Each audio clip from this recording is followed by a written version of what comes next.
Felix here, and welcome to this Palantir for Manufacturing live event. I'm laughing because I'm struggling to get to my mouse with this little monster around here. So uh, I will be literally tuning into this live stream in about 1 minute, and I'll put it live for you, and let me show you what it looks like. It's on. Yeah, it's a LinkedIn stream.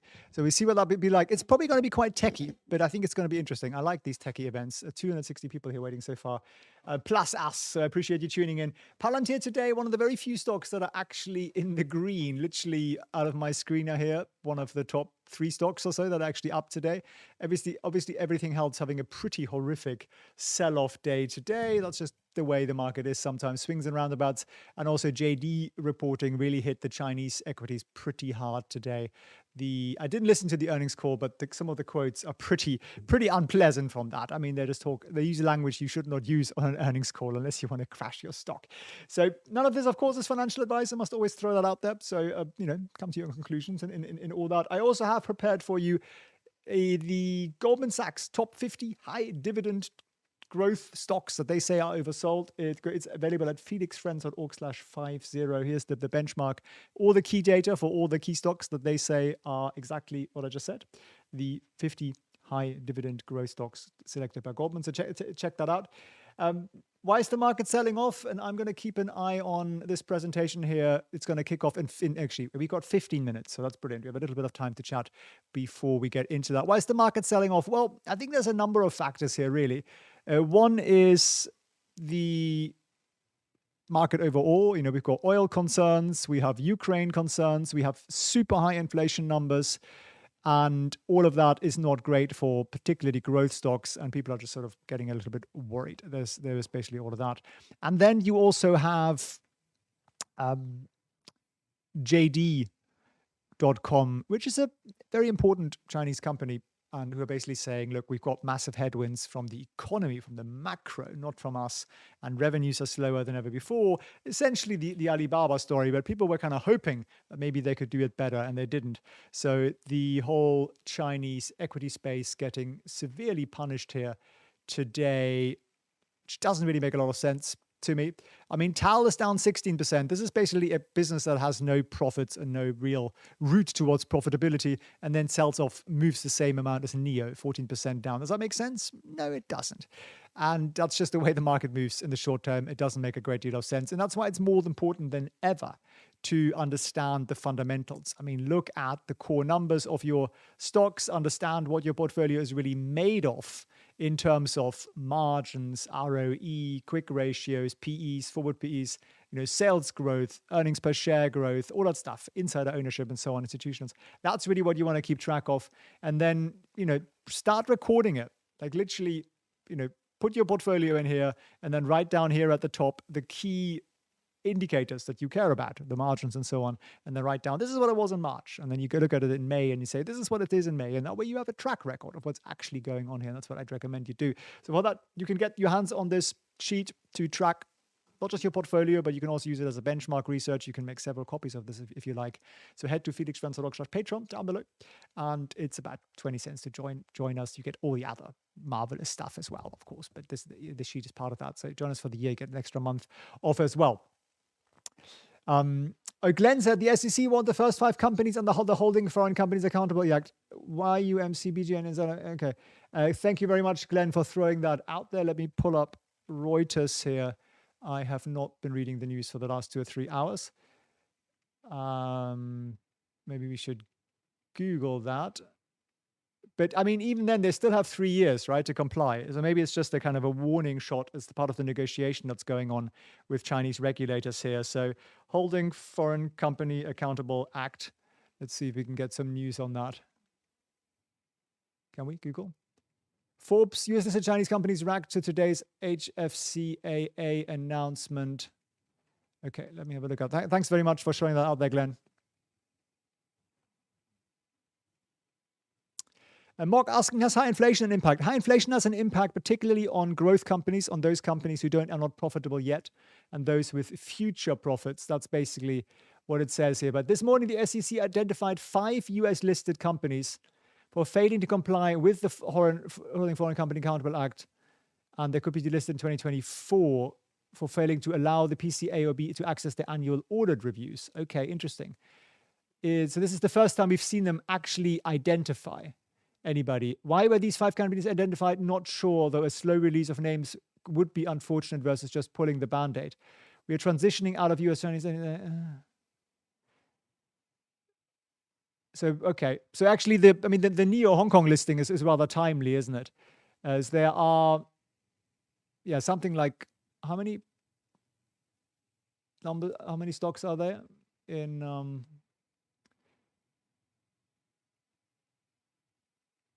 okay, so they identified pretty random ones. I mean, Yum China, okay, some people might know that, but pretty much nobody knows the other ones that they've identified here. So thanks, Glenn, for throwing that out there.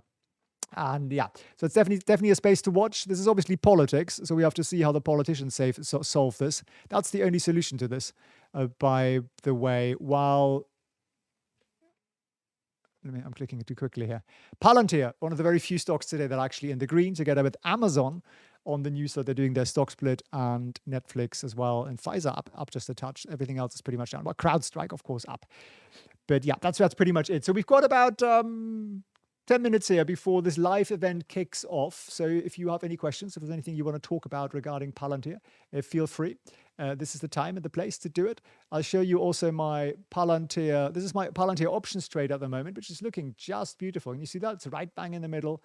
It's up $280 so far, and it's going to be $460 by next week. Why do I say that? Because that's a very, very wide range. It could fall to 950 and I'm still at break even, or it could raise to 1450 and I'm still at break even. And I think both are fairly unlikely events. I don't just think that. There are in fact statistics for that. That's the beautiful thing with options, right? You can look at the statistics here, and let me show it to you. So you can see here that, that magnifier, that at 950, which is my break even, I have a 96% chance of being above that, so making money. And at 1450, I have a 94% chance of making money. So this is, I always go for the lower one, but it's got an 86% chance of making money. And that's what we like to do here. So if you want to learn some more about that, you know where to go. I run a master options program for this, for my students. So check it out. And why is the market selling off? So there's a bit of this here, what Glenn's throwing out. Thank you very much. The SEC identifying the first Chinese companies for not complying with the Holding Foreign Companies Accountable Act. And that means that in theory, they could be delisted in 2024. So there's all of 2022, there's all of 2023, and then there's 2024. What's the event, says Jack. The event is called, it's a very sexy title. It's called Palantir Smart Manufacturing, Scaling Production and Avoiding Vendor Lock-in. It's exactly the sort of riveting title that we are here for. And it's about to kick off, I understand. Music yet? No, nothing. Nothing so far. I'll put the sound on for you as soon as it comes on. I've got it in one ear. Otherwise, I hear myself, which is a little bit odd. So that's kicking off in about 8 minutes or so. So feel free to ask questions. Anything at all. That's what we are here for. But definitely not a good day in the market. Very, very sharp decline. Well, let's see what tomorrow brings, right? Quite often you see the exact reverse happening. We just are in a high volatility space, and really the only way to make money out of that is options. That's really the only solution I see, is that, and buying the stocks when they're severely punished, the good ones. And, look at the fundamentals, and then you can do that, or you can sell options. Please, please, please don't buy options. That's a really silly thing to do. So this event's about to kick off in, let me hit play. We're getting some likes. Still no sound though. Okay. Well, we're going to send them some likes too, and see when, as soon as this comes on, I'll put it on for you.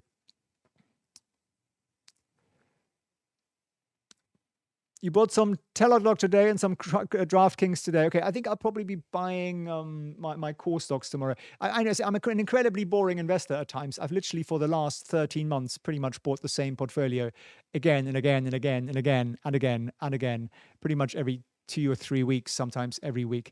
And I I think it works. It's not very sexy, but I think it works.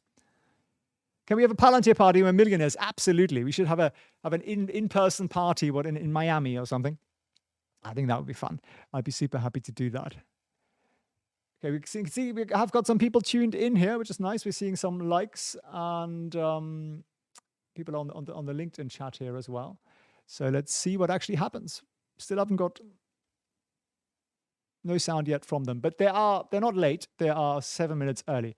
So, are you still buying Baba, says Jack? I haven't bought any Baba for quite a long period of time, no. I'm still trading options on Baba. Have I got one open at the moment? I think I do. Yeah, I've got an Iron Condor on Baba, which has a break even of something like 87 or something like that. 88 maybe. So that's kind of the low end, which is good. I mean, it's always good to be cautious, right? Because where's Baba today? Baba is at 92. So, people were saying to me, "Oh, why don't you make it 100? You make more money." No. Always take the high probability over the higher profit. So, high probability means you're much more likely to make a profit, smaller one, and that's basically what I do. So, Palantir is going to need to fill up to still buying lots of PayPal. Yeah, I'm still buying PayPal. I'm buying Microsoft and Amazon and Google and IDEX and Estee Lauder and LVMH and Visa and Starbucks and lots of other companies. Basically, all the ones with really great fundamentals. That's basically what I buy. Tourism stocks, well, yeah, I mean, they are ripe for a rebound. I'm more into the shovel tourism things, like the kind of payment processors, the kind of flight booking processors type companies. I'm more into that than specific stocks like Carnival Cruise. I've never been in the cruise business, so to speak. I don't fully understand it and which one makes one another one. I don't particularly love businesses that own great big chunks of steel that they have to maintain. It tends to make for relatively low margins. But yeah, it might well be a good cyclical one for that. Robert, you're very welcome to join the options program. I think it's a good place to make some money. I mean, I keep showing you what we're doing. As I said, we're up $5,444 so far. That's about the first 6 weeks of the year only. And in those first 6 weeks of the year, I had maybe $8,000-9,000 buying power used. So I wasn't really investing very much. I'm ramped it up a little bit now because volatility is getting higher and higher. So it gets more profitable and profitable. So Robert, I look forward to having you in the marvelous community. We've got such great people, really. Such supportive community. They're helping each other, answering each other's questions. They're talking about which brokers to use and how to set it up and all that stuff. It's brilliant. Absolutely love all of you who are in that. Okay, we can have a look at the Palantir chart here for a moment. You're asking about that filling up to, here it is, to $14. Let's put some fib in here. So you can now also see here my options trade, again, in green. I'm at 9.25 to 14.25. That's my break-even zone here. And I need to be between these two green lines by the 18th. Does that look likely? I mean, even without any statistics, that looks pretty likely to me. So that's a good trade. Where do we need to go? Right, yeah, I think you're essentially right there. You're saying we need to go up to $14, Robert, to get any kind of positive movement here. Here is that purple line coming down here. Is the 30-day moving average line. So really you want to go through that and then you want to beat the previous peak, which really is about $14, $14.20 or something like that. Yeah, I'm with you on that. Is today's event going to do that? Probably not. No, I don't think so. I think we are here because we want to get a deeper understanding. Oh, we've got a countdown. How professional is that? I think we want a deeper understanding of the business and that's really, why we're here. So I'll put that on.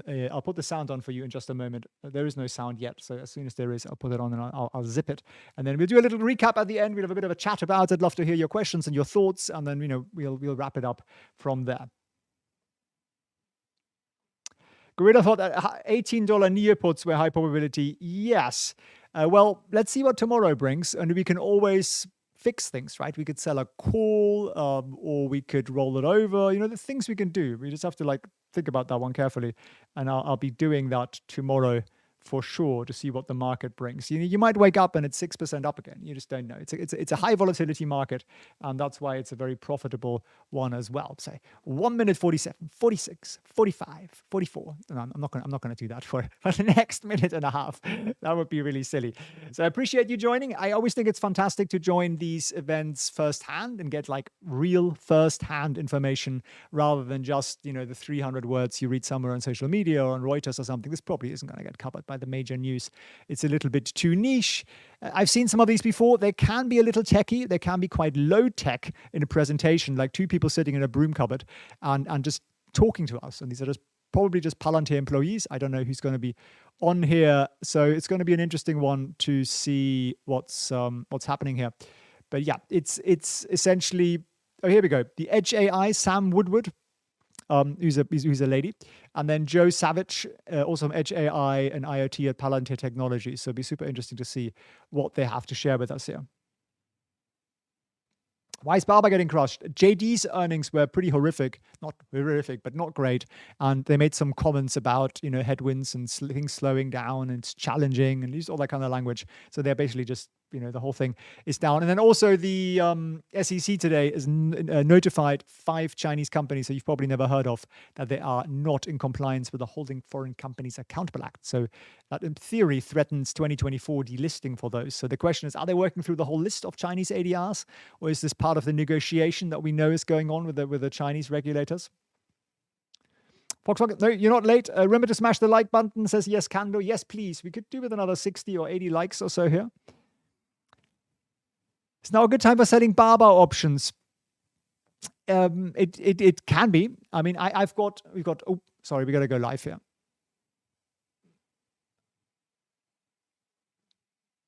Can't hear a thing. No audio.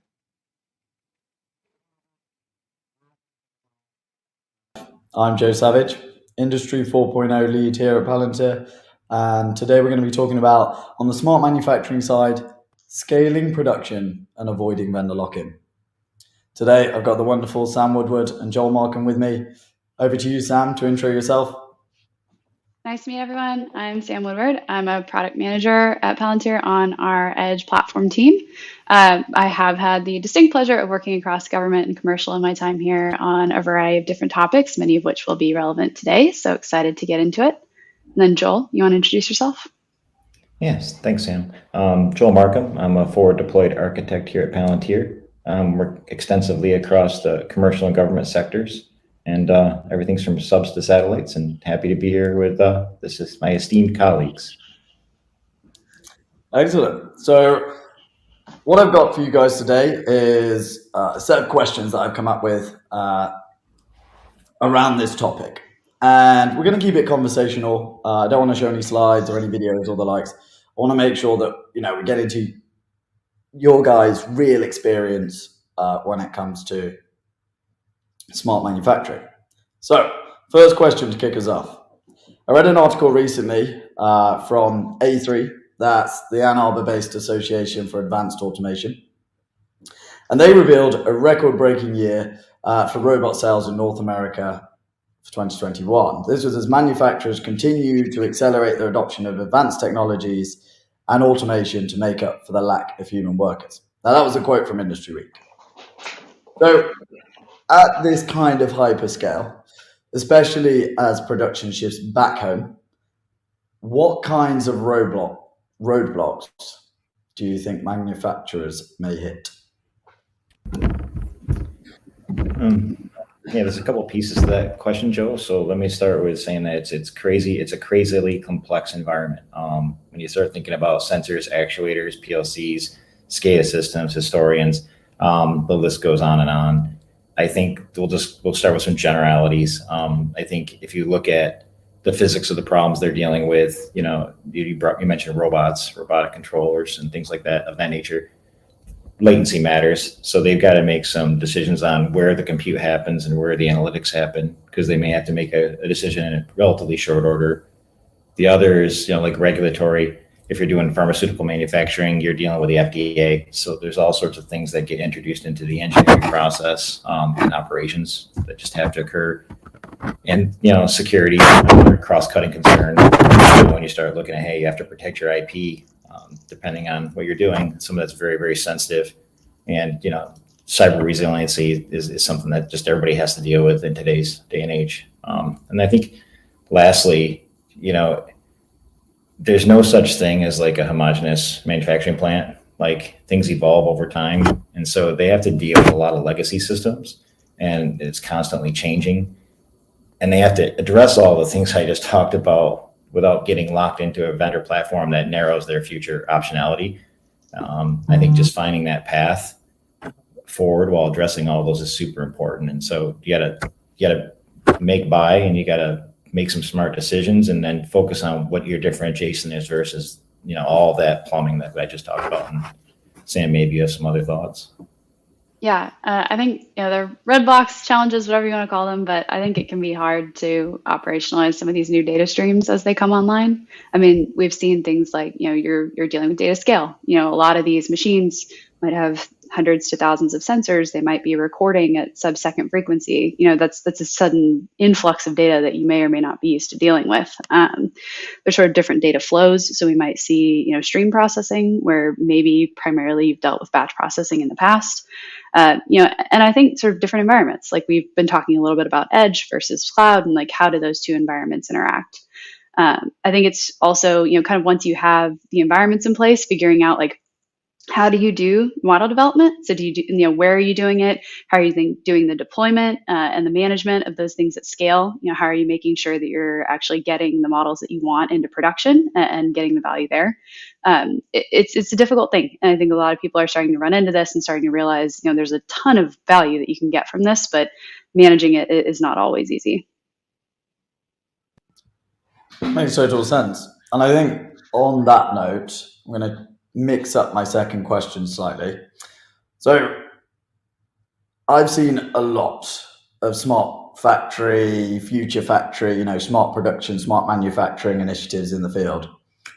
And I think what stands out to me is oftentimes, not always, but oftentimes, it's all go, everything all in on a single cloud solution.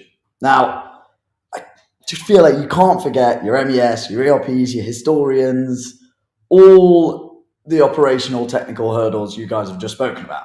So I guess my major question is, do you need to replace them? It's often called lift and shift, right? It's let's get everything to the cloud first, and then we'll work the rest out afterwards. It's just never as easy as it sounds, in my opinion. So what do you guys think about that? I think, Joe, it's, I'm going to use the term lift and shift. So I'll just start with that, because there's like two parts to this question. I think, there's lots of good reasons to use multi-cloud, and you can think of it as, different tools are going to be better at different things, right? It's very hard to find a polyglot tool that can do everything. And so I think one of the things you got to focus on is operational value earlier rather than later. We're, waiting for everything, this mass migration to the cloud, just it's not tenable. It's not a feasible solution. And if you take a step back, it's kind of obvious why. A lot of people talk about big data, and they talk about the 3 V's or the 5 V's. But one of the things I think we've discovered, all of us on this call, is that data is fundamentally distributed. And you talked about that with your examples like MES, ERP, historians, and a lot of that remains locked away. Right? Even if you were to migrate it to cloud, would you send everything? Would you send a subset? Would it be downsampled? There's all these things that come into play. And then the other is that the data is highly connected in ways you maybe no one intended, right? It's the connections and the causality that are underneath the covers that you need to kind of exegete out of that information that provide the real insights. So I think multi-cloud is good. Waiting for a lift and shift is probably not the right idea to achieve some operational value earlier.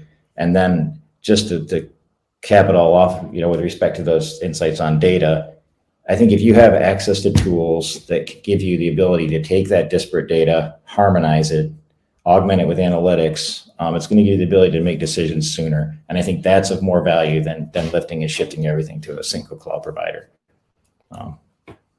Yeah, totally agree. Yeah, I think we've all seen that. I'm sure we would love to work in a space where we actually have some sort of greenfield opportunity where we can say, what's the beautiful architecture we'd love to start with, but that's just not the reality. So I think, we're constantly working on overlaying on existing investments, making sure that we can be interoperable with the investments that clients have already made and trying to unlock things as fast as possible. I think we talk a little bit about it in the terms of, we're open by design. So we want to be able to integrate with existing systems, but also, as you add new things or as you sort of take additional tools on, or maybe you discover some of those specific tools that are specified for a given purpose. We want to be able to be as open as possible. So we expose connectors and frameworks that you can adapt to, continue connecting to different things, and we expose our APIs. We want to make sure that we can surface the data and the code that was used in these integration processes. So we really want to meet you where you are. That's kind of the modus operandi for the entire platform, and making sure that we don't sort of have a prerequisite of getting everything in one place prior to you starting to get value from it. So if I can distill that down and make it in my own words, let's say, it sounds like let's rush and get everything into the cloud, into our data lake, data warehouse, whatever, immediately is not necessarily the move if you want to move quickly and effectively. It feels like that actually becomes kind of, let's do this stage one, then do this afterwards, and we'll work it out once we've kind of got everything there. But it sounds like if you really want to deliver capabilities quicker, you kind of need to be doing this in tandem. Find really important projects. Have you got a very important line, a very important plant, or an initiative across plants that you can roll out? Start with that and get that data into the right place. Sometimes, it might be tricky. You might be going from your edge device all the way into the cloud. But also, you need to build an operator workflow. So the data move is one part, but getting it into the hands of operators. I think that's one thing we really focus on here, and one thing I tend to focus on is augmenting the human. The human perspective needs to be leveraged from day zero, really. You can't just get all the data into one place and they say, right, now we're going to work out what to do with it. I think you need to focus in on those high impact problems and then get something into the hands of the operator. So you're connecting, the IT team, the data science team, management, and the operator together. Although I could talk about this all day. So I'm going to do very short next question, punchy one. Would appreciate short answers. How can you avoid vendor lock-in? So you want a short answer? All right, I'll give you the shortest answer we can give you. Joe, the one thing that the one thing that's constant in this world is change. You may be running in one CSP today, but who knows what's around the corner? You're probably one merger and acquisition away from having to switch cloud providers, perhaps, or even merge your ERP systems. So I think positioning for that change is really important, and you have to pick a platform or tool vendor that supports that flexibility. Without that flexibility, you're going to be hard put to actually make those moves and those adjustments in the timely manner. I think best advice we can give here is just focus on the right abstractions, pick solutions that interoperate with the widest array of technologies, standard APIs, standard protocols. Great example, which we use, right, is Kubernetes. You can go and create your own proprietary container framework, but why would you do that? And then, by using Kubernetes, now I have a little more portability. I can run in a CSP, I can run on-prem, I can run in a lot of different scenarios. And I think making those choices early will pay huge dividends down the road. That's how you avoid lock-in. You've hit the nail on the head there. I think to put something maybe more for your guys' field experience, as product managers and engineers, you're working closely with manufacturers, right? I know this because we all work together on this. How are you guys thinking about a holistic solution for smart factories, and what gaps in the industry are you solving for? So I think this ties to the last question a little bit too. I think number one is putting something in place that can evolve with the change, right? It's not just one problem in isolation. They're dealing with many, many problems in a factory. It's not just one asset. It's usually a combination of many things, and they need to be able to understand every asset of that, whether it's pre-production of some part, maybe it's managing suppliers, maybe it's managing some equipment on the line, maybe it's shift scheduling. It could be any number of things. There's so many things that go into operating a factory. And I think part of it is putting a platform in place that can address all those needs and not just have these little siloed solutions that address the individual ones, because we talked about earlier causality. A lot of these things have interdependencies and they're very subtle. And I think understanding those interdependencies and the causal relationships is really where you'll glean even more value. But I think about something like operational effectiveness, OEE. What are all those things that are preventing you from hitting those targets? It's quality issue, equipment. It could be a staff, an untrained staff member. It could be any number of things. So I think those things have to be taken in context and addressed in context. I think, Sam, this is something that you spend a lot of time with. I'd like to hear what you had to say on that. Yeah, I mean, we've got a dozen kind of fun examples of how this actually plays out. I think as one, we sort of spent some time with a global OEM that was seeing kind of quality issues kind of repeating at the same times each week. And they had sort of, data sources they were kind of looking at in certain systems, and they really couldn't piece it together. But when we finally integrated the facilities data, which was in a totally separate system managed by a different team, they realized, they're flipping off the HVAC at the same time every week, which sort of drops the ambient temperature or raises the ambient temperature. And then, of course, you have issues with quality that, you wouldn't see from just looking at the production data alone. So I think, to your point, you want to be able to have a flexible platform where you can integrate the different systems. You want to be able to adapt to new things. Additionally, we're starting to see where, you may want something today. So as a good example, maybe, again, you have that like high volume of sensor data. You might be running some logic where you're trying to filter down the amount of data that you're sending back to the cloud. But in the future, you might want to do something that's more sophisticated. You might want to do some alerting criteria. You might want to run some models, whatever it might be. And I think being able to adapt to that and being able to, ship new things as they develop is really what we're trying to be able to do. So again, to that holistic solution point, that flexibility is really important. Yeah, Sam, that's interesting that you just said that. Sorry, Joe, just want to jump in there and add that I think you talk about ability to update. Like, I think a lot of people undervalue the over-the-air updates and the benefit they bring. Like, there's probably a lot of examples we don't really want to get into, but like recalls or just quickly iterating on, some design of experiments, right? I think there's so many things, Sam, that hidden underneath what you just said that I think are super important. Totally agree. And big fan of that example, Sam. That's a good one. I think I'm going to change gears slightly here. I've done that twice already, but we're going to do that again because this question is kind of based on my own experience over the term digital twin has come up a lot over the last few years. Kind of rose to prominence maybe a year and a half ago, 2 years ago, in terms of, people actually implementing it. It's been around for a while, as we all know. But, when I see it in practice, it's either very flashy graphic that doesn't do too much or incredibly complex model engine that does something, but most people aren't quite sure. And maybe a small fraction of people are. And it's not really, scalable. So digital twins for smart manufacturing and smart production and smart factories. What's your take on it? Let's start with just building off what you said, Joe, because I think it means different things to different people. And I think, part of how we approach it is that there's a range, right? Digital twins can range from just like a simple data representation to like what you were talking about, advanced computations that are either physics-based or analytics-based.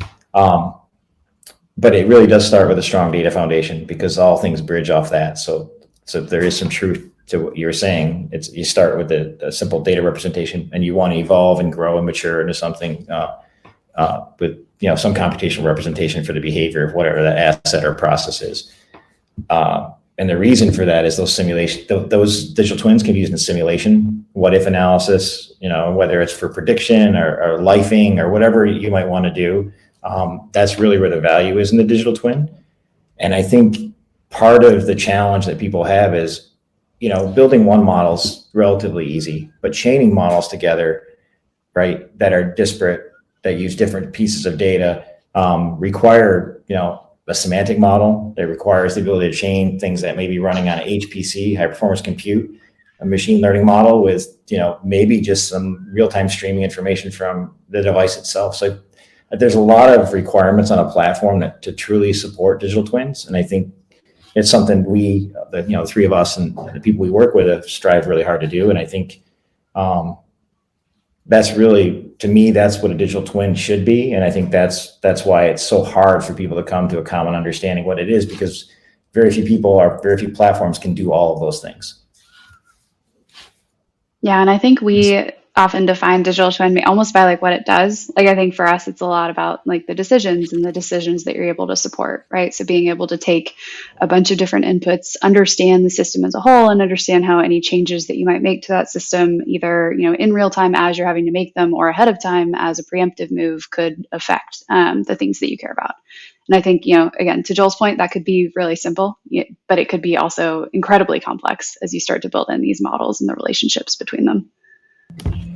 Yeah, Sam, I think you built some that were just rules-based that provided value. And if you don't use the digital twin, it has zero value. So I think, to your point, Sam, if it's not used in some operational scenario or some context to drive an outcome, it's a digital twin, but it's pretty much a no-op. Couldn't agree more. I think for me, firstly, when it comes to scaling production, having that holistic view, digital twin initiatives are critical. I know it's a bit of a buzzword, but in my opinion, they are. And it sounds like your guys' opinion as well. I think the one thing that is a challenge here is that symbiosis between, that I was talking about before, between IT, management, data science, operators, analysts. There is no initiative, I would say, that touches those teams more than the digital twin initiative. And on that note, it's kind of a cyclical flow, if you will. IT is managing the architecture, data scientists are writing the models, analysts are finding the insights, operators are taking the actions, management are making decisions. But as I mentioned before, I feel like the operator side of things still gets missed. You do write an amazing model, you deploy it, you do the test, everything is out there, it's on the line, everything's going well, and then all you need is that front end for the operators to say, yes, model decision was good, no, model decision was bad, or this is the next action, or I need to escalate to insert other person. I feel like that is missing a little bit, but with smart factories, that does seem to be changing. So my final question for today is, how do you guys see operators' lives changing? It's a really good question. And I think in some ways it's similar to the IT-OT convergence that you talked about, right? I think and you used the term human machine symbiosis earlier on. If you go way back, right, there was a point in time when manufacturing lines were actually humans. And then, there was automation. And then with automation came humans in the loop where they are making decisions in real time that honestly, in some cases, we're slowing down the process. And then now we're at a phase where we're putting humans on the loop, right? They're in a supervisory capacity, monitoring that line or that cell. And I think what you're going to see as we move forward is the span of control that single operator will progressively increase, right? Whether it's, one wind farm he's monitoring or one additive machine, you're going to see that grow to maybe they're monitoring all the wind farms in a region, or maybe they're managing all the additive printers in a plant. I think that's really where we're headed down the road.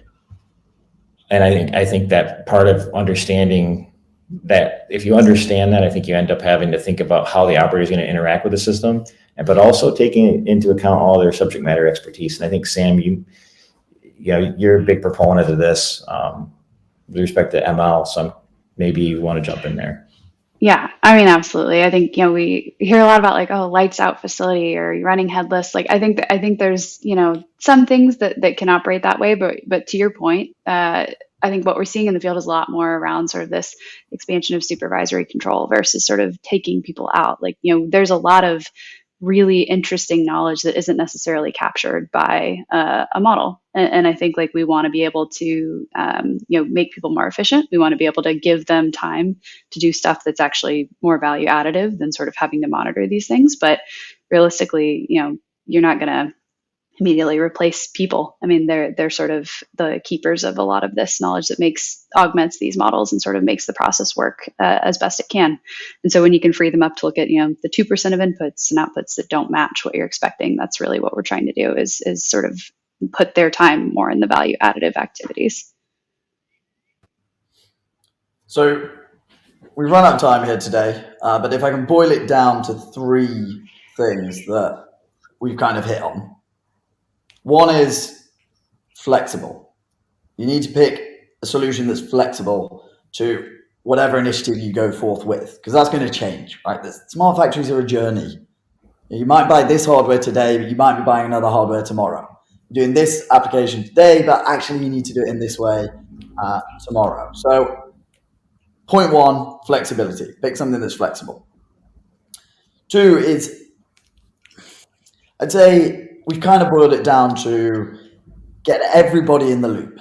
You can't do a computer vision project that's just with the data science team. It has to involve the operators, and it has to involve the decision makers, and then it has to involve IT if it's going to scale.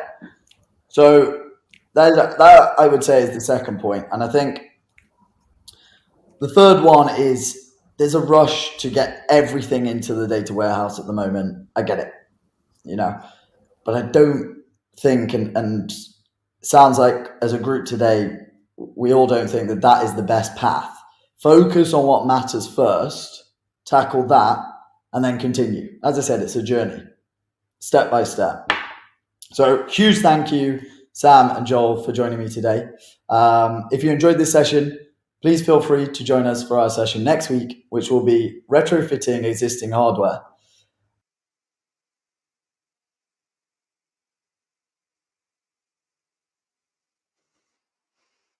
Okay, sounds like he hit the off button in a slightly premature way, but sorry about the echo.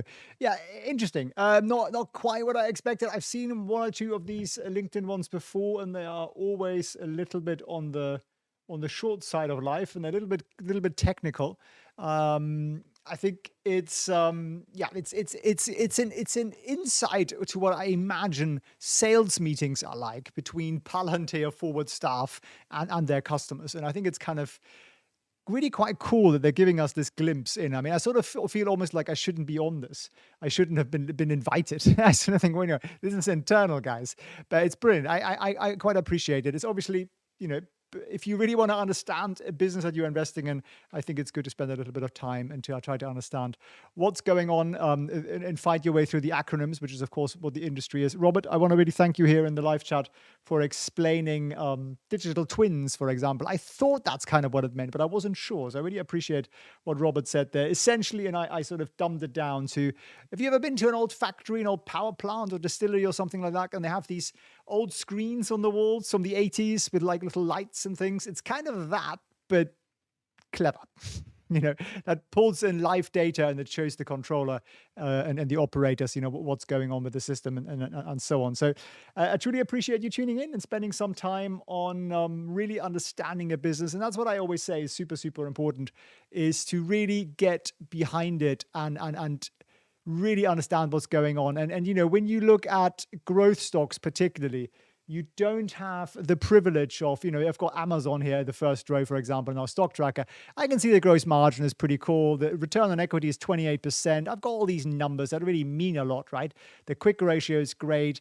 I can see the forward PE falling, which is a good thing. I can see earnings per share growth of 67% over the last 5 years on average. So, I can just see, okay, this is a brilliant business, right? It's just all there in the numbers.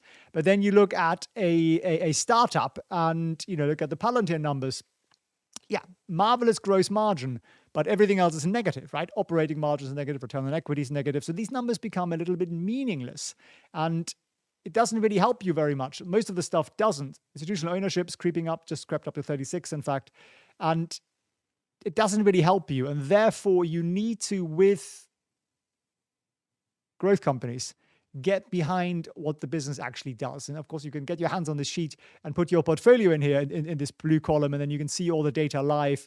And then you can also track which data matters to you simply by adding more columns to the right. You can make a copy of the sheet, and that's what I do. So I'd encourage you to do that. And you can do that through the, it's part of our Patreon. It's like 20 cents a day. You get access to that beautiful stock tracker, and of course the whole community of super smart people and everything else can ask me questions and so on. And this is what it looks like if you go into it a bit bigger. Well, the charts didn't load. So this is kind of the fundamental requirement here, not just to understand what's the total addressable market, but what do they actually do, right? What is that they're fixing? What is it that they're working on? And I think this was a little bit of a glimpse behind the screen here. So I truly appreciate you tuning in. I put out a Palantir video actually about 2 hours ago as well, if you want to watch a bit more. Palantir breaking news from today, check that out. Hit the subscribe button. I will be covering more of these live streams. There's one next week. They said I'll aim to live stream that as well. So more of us can not just watch them, but you can also play them back, because you can't play them back on LinkedIn, which is unfortunate. So thank you very much for tuning in. I appreciate your time, and I appreciate your desire to learn for yourself what this stock and this company actually does. So thanks for watching. See you on the next one.